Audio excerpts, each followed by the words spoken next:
Okay, so here we are coming along. We're almost through the end of the semester review videos, and we're going to talk today about cost effectiveness analysis and cost feasibility analysis. Cost feasibility we introduced in a previous video, and you can see on the bottom of this slide that it answers the question, can we do what we want to on the budget that we have? But cost effectiveness is a more complicated question. It asks which option achieves the results we want at the lowest cost, or which option is the most cost effective among all of our policy options. This analysis technique can be used for projects of many types, and it's not limited to a policy situation, certainly not limited to an education policy situation. You can ask this question of many things, and you may recall that in class we talked about travel to university, whether you choose to take the bus or you choose to take the subway and then walk the last portion of your commute to the campus. You're asking a cost effectiveness question. You can also ask the same thing in a cost benefit way, but for the scenario that we discussed in class, it was about cost effectiveness.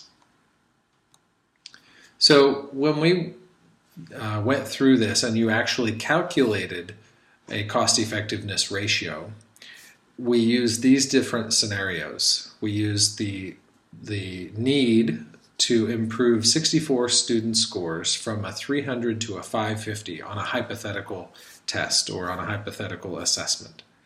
And we had three different solutions. One was an intensive 40-hour group course that took 2 weeks to complete at a cost of $750 per student. And in this group setting, we estimated that the students would achieve a 500 level final score. And the second option was individual tutoring with an expert over 8 weeks, but only 4 hours per week per student. And this cost $30 per student per tutoring hour.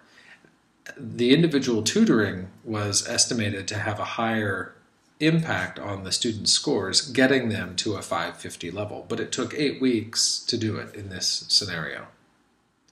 And the third option was a semester-long course, 16 weeks in length, but only 3 hours per week in a class. This is a typical class that takes place over a normal semester in a group setting, traditional like you're experiencing here.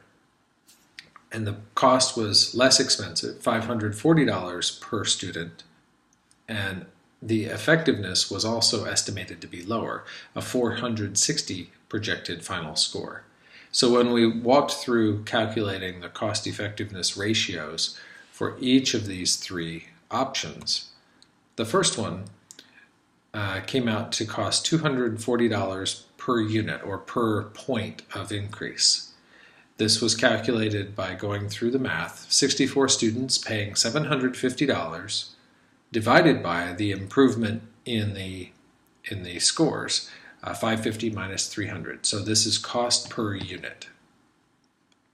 The second one was essentially the same, but with a small caveat, small difference, that we were calculating on an hourly basis rather than on a course-to-course basis. So you have to do some additional simple math to convert the cost into a total investment.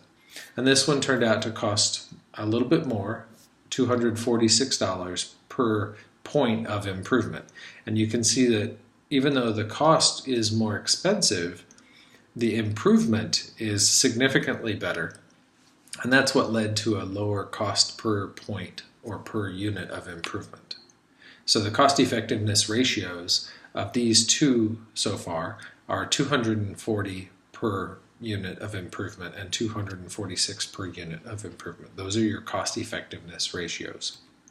And lastly, the third scenario we walked through had the lowest cost per unit of improvement, or you could say the best cost effectiveness ratio, which was $216 per unit.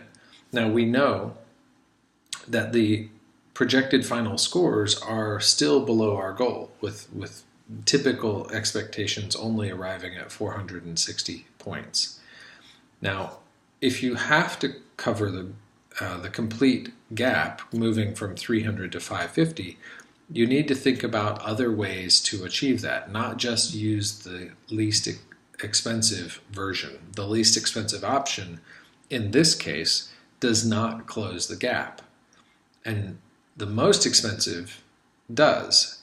But the question remains, which one should you do? So this is a short video, but some of the final takeaway questions when thinking about cost-effectiveness analysis is it really important that the entire gap be closed? If not, then you might be able to opt for more cost-effective solutions that don't necessarily close the gap, but get you much, much closer to closing the gap. And you can also combine, as point number 3 points out, you can combine different solutions potentially to achieve a cost-effective overall solution. You might take number 3 at $216 and then add to it a smaller version of number 2. So together you might have a more cost-effective way to cover the entire gap in this scenario. So when you're thinking about cost-effectiveness analysis, is it important that the gap be fully closed? If so, then you have to use that in your solution design, and it also impacts how you look at the results. And the second question, is there enough money for the solution that does completely close the gap? That's actually a cost feasibility analysis. Can we afford to pay for the solution that we want? So anyway, take these 3 questions into consideration. They will certainly be asked on the final exam. And so that wraps up this video. We will not have an additional video in this sequence because the last course meeting will have new material, and it's close enough to the final exam that I'm not going to create an additional review video for it.